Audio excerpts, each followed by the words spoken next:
The Stuxnet worm invaded the internal systems of the power supply, the water treatment, the nuclear power plants they're building in Iran. And Bloomberg, CNN, they're all admitting that Israel is the obvious main culprit. This is a super sophisticated worm that has to be put directly into those internal networks that are not hooked to the internet. And Kurt Nimmo over the weekend predicted the media would start calling for the Cybersecurity Act to be put into place. The Cybersecurity Act allows the NSA and DARPA that created the internet to federally force everyone, including small IT companies, to have NSA hubs added to their systems. And the Pentagon admits they want to be able to launch attacks on the internet in the name of saving the internet, quote, give the president a internet kill switch. This legislation started under Bush, has accelerated under Obama, and they've implemented it even though they haven't passed the legislation. And it's now admitted what former CIA officer Mr. Steele said here 5 years ago. Google was created by the CIA. IBM is a eugenics front company predating the CIA and helping Hitler with his Hollerith machines. That's what the tattoos were for, to be entered in the machines to decide how hard to work somebody and how much to feed them before you kill them. Microsoft, a major eugenics front for this system. And I'm going to let Tommy-Pallotta this hour walk through this himself, because this is a first look, and a deep first look on a project he's been working on for more than a year. That's film, TV, internet, multimedia. It's also a mystery. It's very complex, but I'm going to let him break that down. And you're going to get a first look as listeners to this radio show today. The trailer, not on the web, never before seen for this production. The name of the production. You're going to get a first look with a code to the website today. But I'm going to let Tommy announce it and roll it out. And it deals with things just like this Stuxnet worm. And is it a real crisis, or are they engineering an energy crisis? And this will cause a lot of debate. Tommy-Pallotta received a degree in philosophy from the University of Texas at Austin. While at UT, he met Richard Linklater, began his film career as an actor and production assistant on Linklater's directorial debut, Slacker, 1991. He also then worked on a lot of other films that he produced and directed, like The High Road, other projects with Radiohead and others, which received the Best Animation Award at the Aspen Festival. He has produced MTV's Snack and Drink. He has, of course, produced the award-winning Waking Life that I appear in.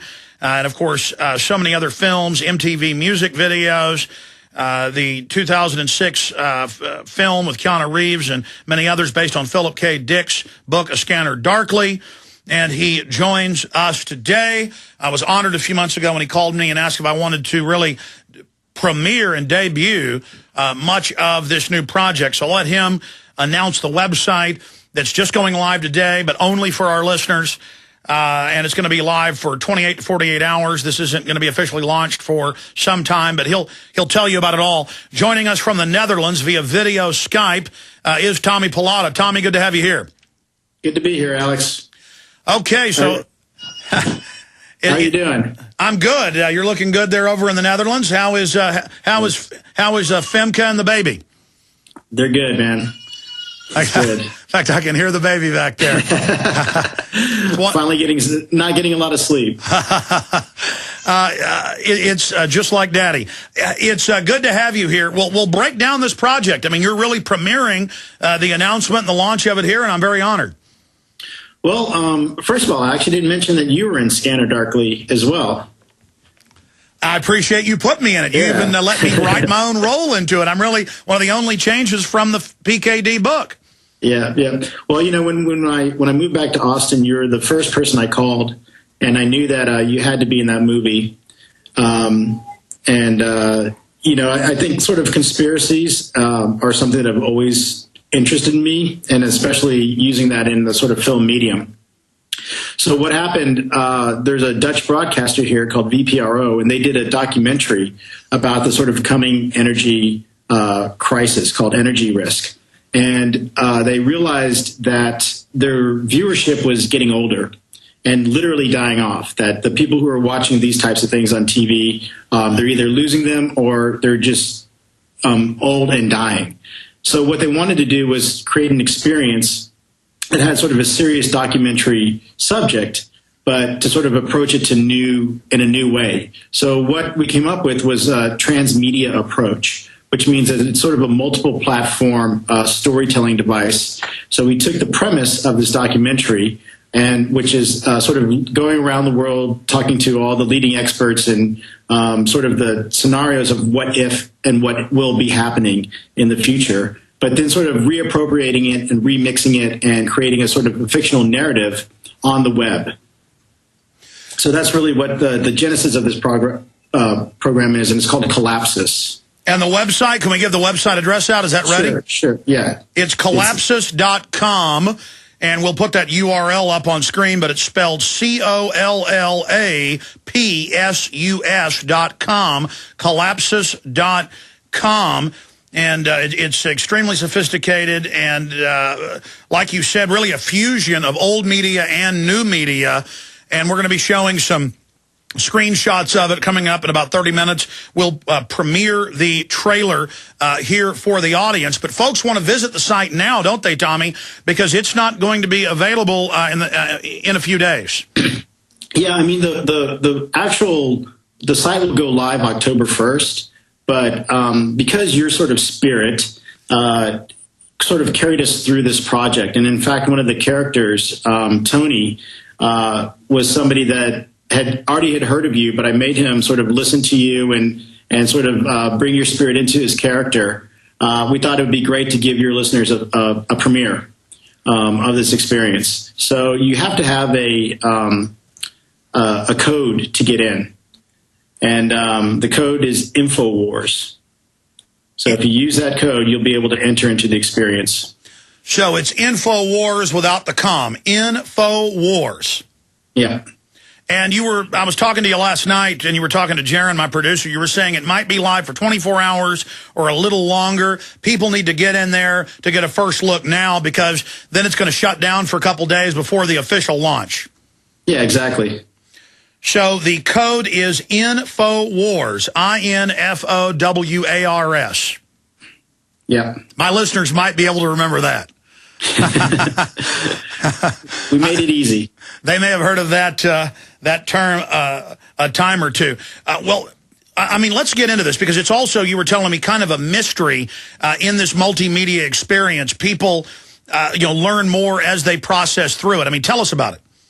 Well, I mean, what it does, it looks at a sort of the near future. It starts in 2012, and it takes place over many years, and it follows a group of young people, and sort of it's a global story, and what happens as we sort of transition out of fossil fuels into alternative energy. And, what I realized going into that is that there's a lot of people who claim to know what's going on, and it's pretty overwhelming, because we don't really know what's going to happen, and I don't know who to believe or what to believe. So I really thought that we could sort of shake it up by putting in sort of conspiracy theories and things like that would sort of really question, the party line of what's going on with that. I mean, what we do know is that there's a finite amount of oil available, and eventually that will run out. And when that happens, regardless of whether we have some sort of scientific breakthrough and something that's going to provide amazing energy that we never thought of, there's still going to be an incredibly difficult and rough transition leaving from the sort of fossil fuels to this alternative energy. If you think about what we have and what we make from petroleum products, everything that we do is sort of based in oil. So even if we have this sort of amazing discovery, it's still going to cause chaos.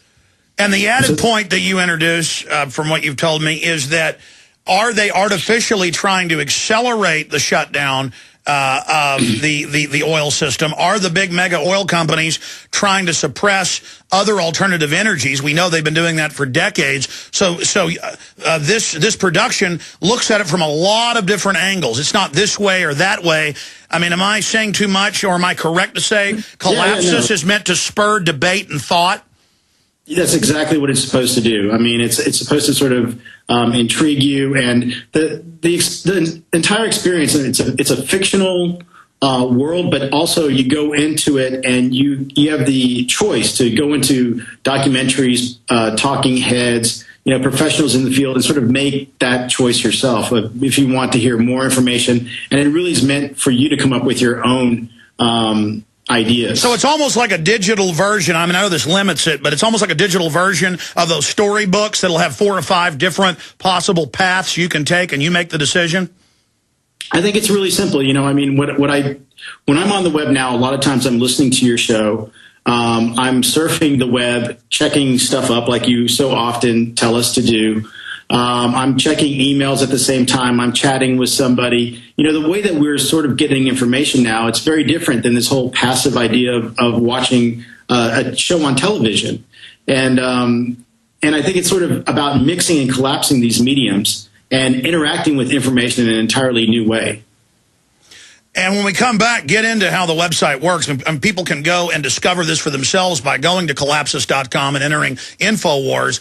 But it's a lot of different types of media fused together, including action, adventure, you name it. It's all there. And tell us about the production itself, because it looks like a lot of work went into this. I also see rotoscoping has a beautiful Scanner Darkly look to it as well. So quite a production. Tommy-Pallotta, award-winning filmmaker, you name it, is our guest. And we're going to be discussing collapsis.com, this multimedia experience with him on the other side, and talking about energy on this planet. If we didn't have energy, we'd all freeze in the dark, especially Tommy over in the Netherlands.